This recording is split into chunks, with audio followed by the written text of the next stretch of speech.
bien, seguimos en Monitor Económico por la pantalla del canal 5 Días y hoy, como ya les había dicho al principio del programa, queremos hablar de un país hermano, un país al que le tenemos mucho aprecio, un país con el cual incluso compartimos situaciones históricas que los paraguayos siempre valoramos mucho, que es Colombia, ¿verdad? Un país al que tuve el gusto ya de conocer 2 veces, estuve visitando Colombia, la última vez hace un año y medio más o menos, antes de la pandemia, ¿verdad?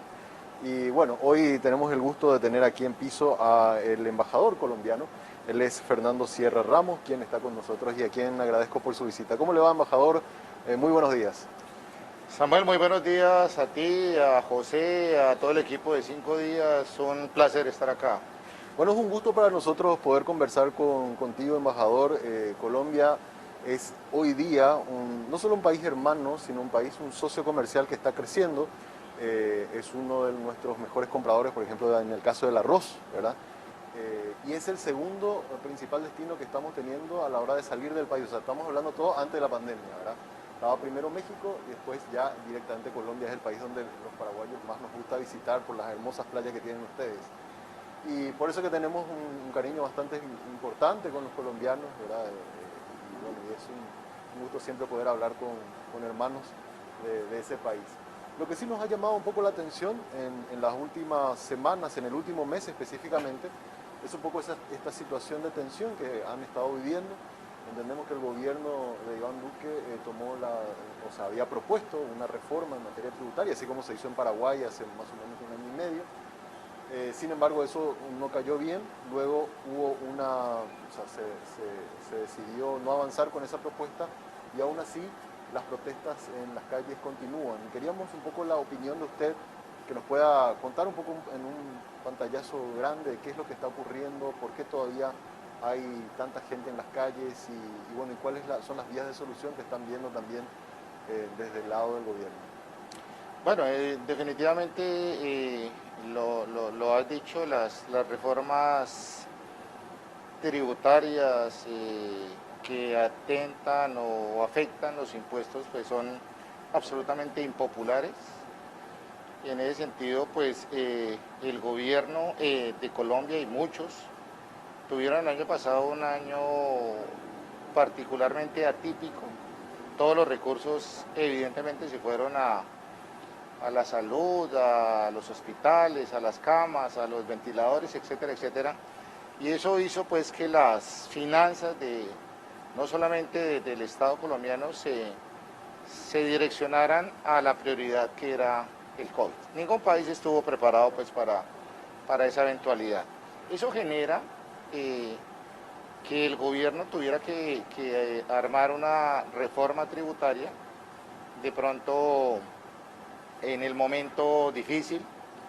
Pero hay tres cosas que hay que decir, Samuel, en esto. Lo primero es, Colombia es un Estado social de derecho. Colombia respeta las protestas en el marco del respeto y en el marco de que sean pacíficas. Lo segundo es que el Estado colombiano condena todas aquellas manifestaciones de violencia que terminan en azonada, en vandalismo. Hoy vemos pues que se atentó contra el servicio público, se atentó contra la salud, no hubo movilidad, los transportes de servicio masivo, los comandos de atención inmediata de la policía fueron vandalizados y en eso el gobierno colombiano es claro en que los intereses particulares no deben ir sobre los colectivos, es decir, cuando cierran las vías, cuando no permites el acceso a la alimentación, al combustible, a las misiones médicas, a todo eso, pues evidentemente que se convierte en otra situación muy difícil. Y lo tercero es que el Estado a través de los elementos de control, las comisiones de derechos humanos, de las comisiones del derecho internacional humanitario, las Naciones Unidas, etcétera, etcétera, han sido vigilantes ante los eventuales excesos de los que se ve porque pues finalmente encontramos unas protestas motivadas, porque si te acuerdas la reforma se retira, luego se viene la salud, se retira lo de la salud y entonces luego salen los transportadores, los agricultores, los jóvenes y la verdad para sintetizar, pues hay desigualdad en todos los países del mundo y Colombia no es la excepción, Claro. pero, pero no pretendamos a través de 5 marchas en 15 días cambiar la historia de décadas en donde hay unas reivindicaciones que si bien es cierto son válidas, pues no son como sacar del sombrero mágicamente para resolver todas las situaciones tan difíciles que tiene no solamente Colombia, sino todos los países que están en vía de desarrollo. Una cosa que a mí me llamó un poco la atención, quería consultarte, es sobre lo siguiente. Incluso habían problemas para distribución de suministros básicos para los supermercados, para las tiendas, eh, con lo cual nos contaban gente en Bogotá, habían elementos así de consumo masivo que ya no habían en las góndolas porque no permitían que los camiones proveedores ingresen a la ciudad, ¿verdad? Entonces uno ahí se pregunta si no hay detrás un poco de esto también algunas intenciones de algún sector político o algún sector económico o algo que sea por fuera de las reivindicaciones que se están indicando como los motivos de la lucha, embajador.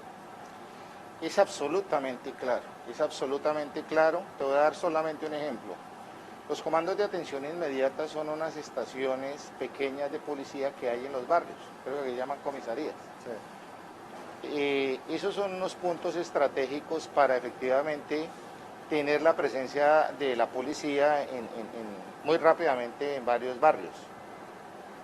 El segundo día de las protestas vandalizaron 26 comandos de atención inmediata en solo Bogotá. Es como atacar a 26 comisarías. Atacar 26 comisarías Ajá. casi que en simultáneo, o sea, entre las 8 y las 10 de la noche.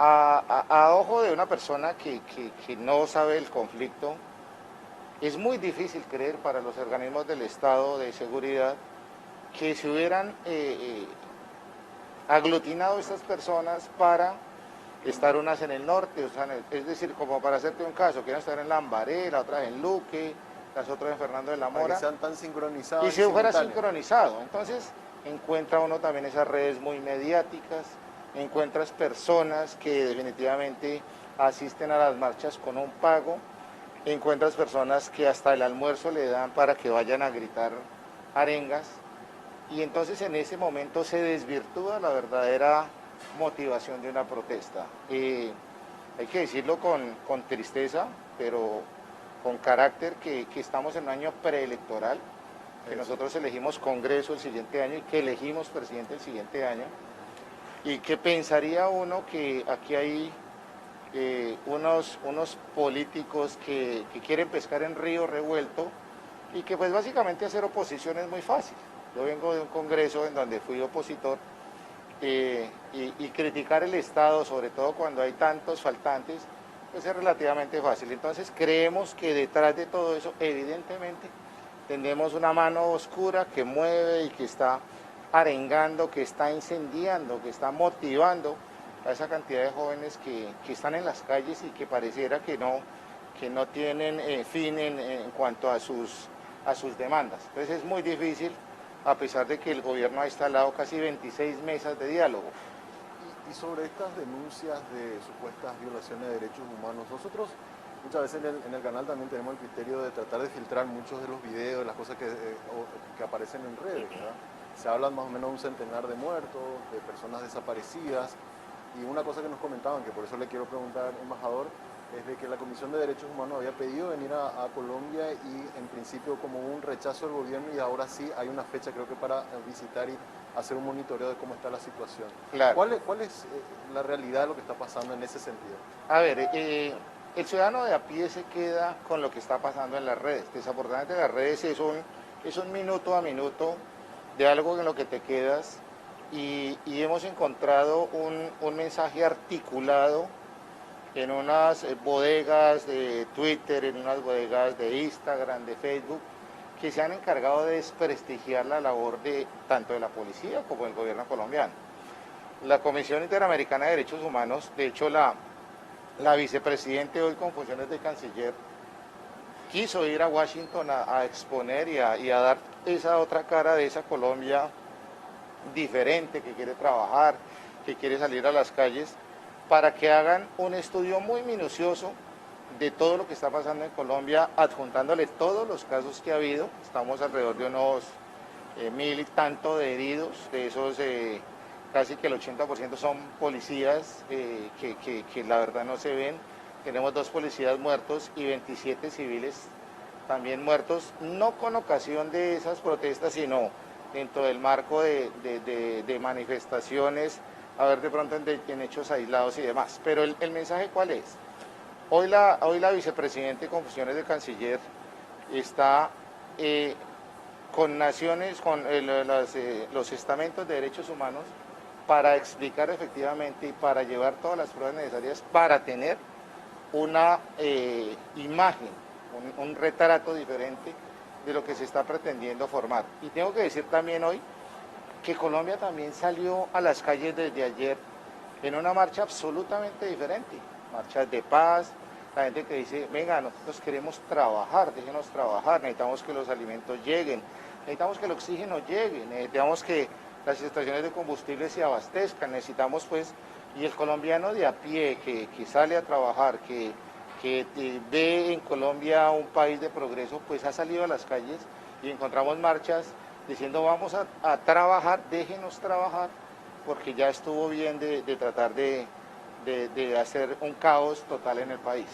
Ahora, ¿quiénes forman esta? Se formó una, creo que el nombre es una Comisión Nacional del Paro, que es la que está de alguna forma articulando un poco todas estas movilizaciones de protestas. Y yo me preguntaba, ¿quiénes son los que están detrás de esto? ¿Son actores políticos de la oposición? ¿Son gente de algunas organizaciones sociales? Porque preguntando un poco a algunos colegas colombianos nos decían, hay mucha gente que quizás no es muy conocida, que está ahora hablando, pero que no siente la ciudadanía como que les representa. ¿Quiénes, en la evaluación que hacen ustedes, esta gente que está liderando esta comisión, son realmente gente de algún sector político o de dónde son estas? Desafortunadamente es muy difícil que lo que dices tú sea cierto, o sea, que todos los actores del conflicto se vean representados en unas personas dentro de esas mismas mesas de diálogo.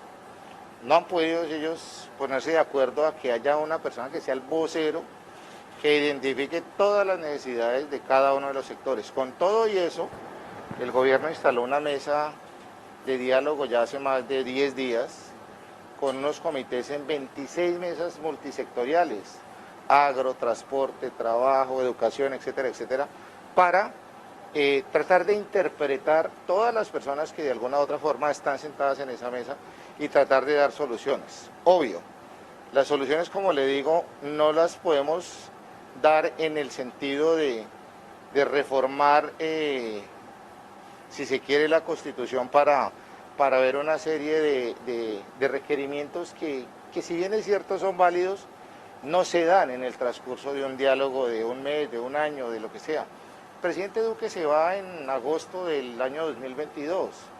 La reforma tributaria que venía tenía sus efectos de aplicabilidad en el 22, pero se veían los efectos en el 23.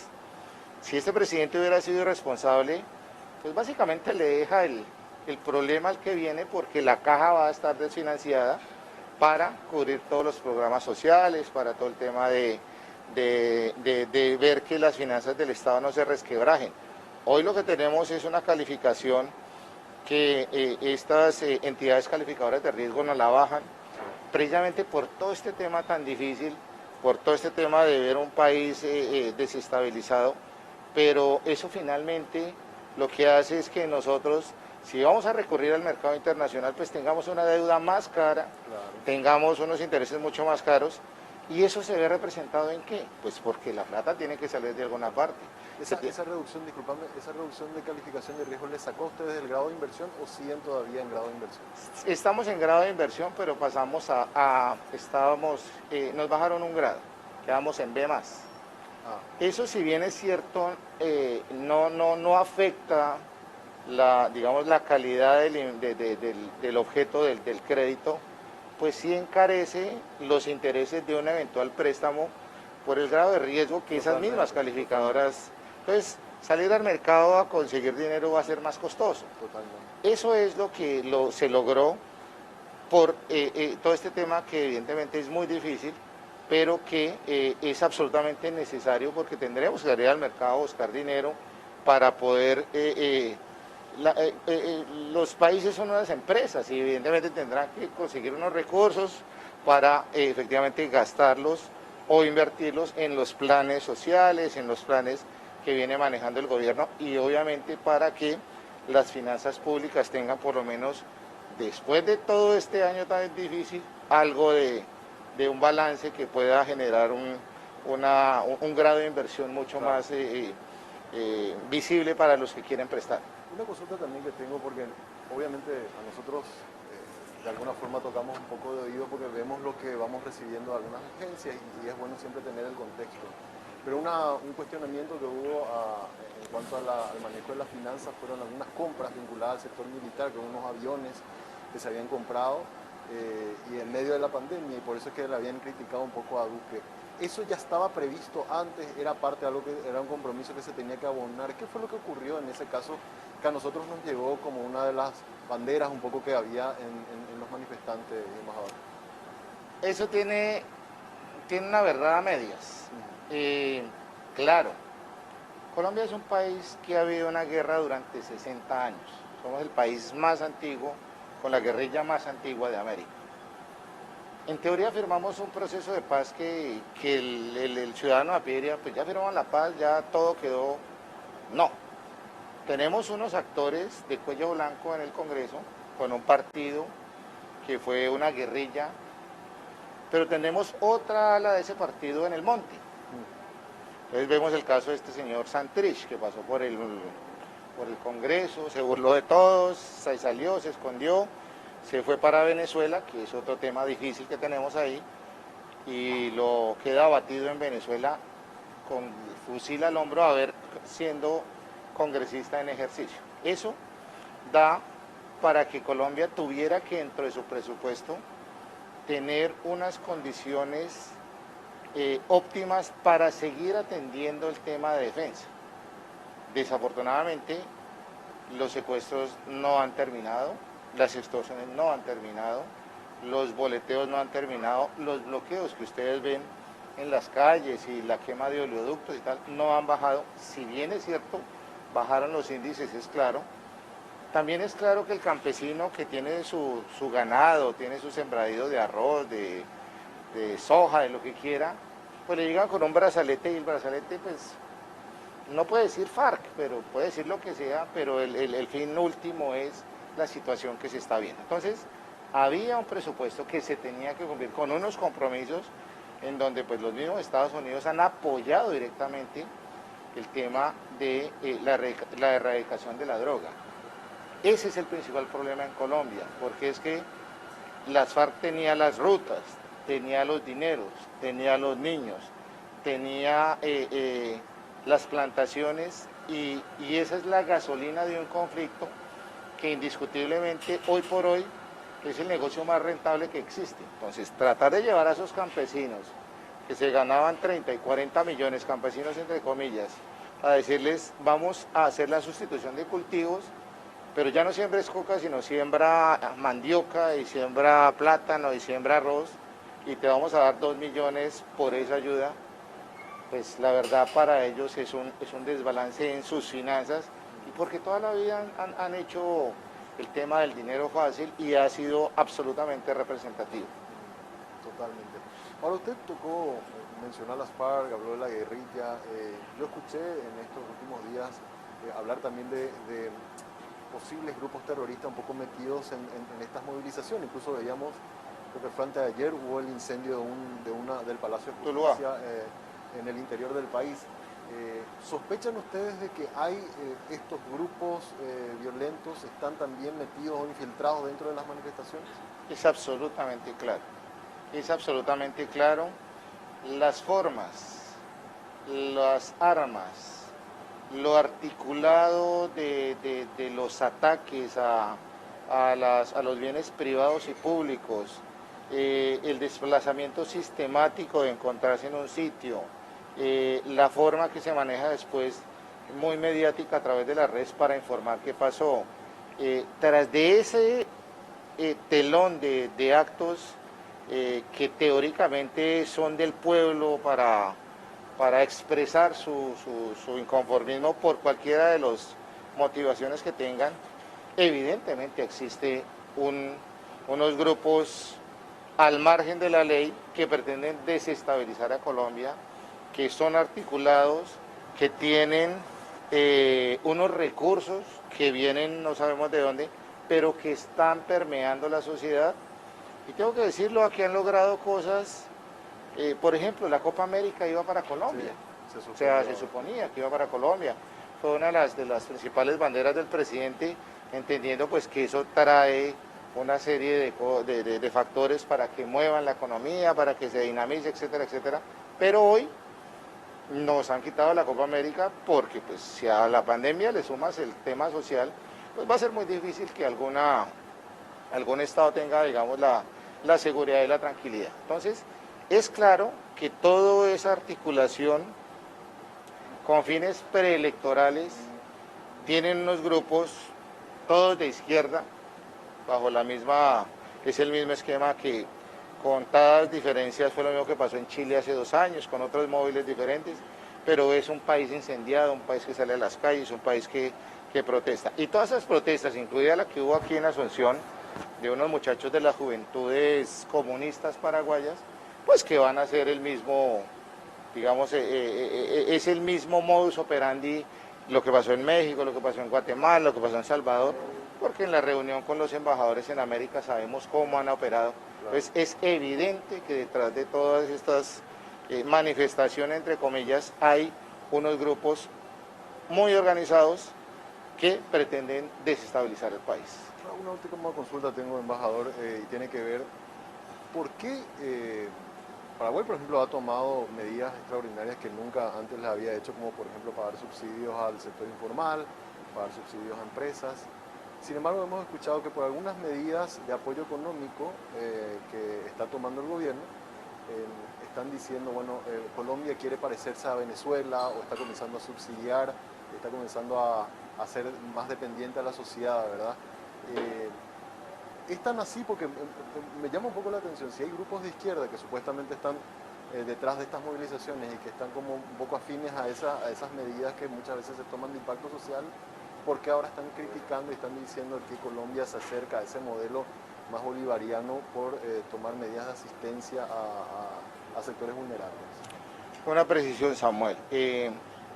Colombia considera a Venezuela una dictadura, eso es claro. A través de su presidente, a través del Grupo de Lima, hemos dicho, Venezuela es una dictadura.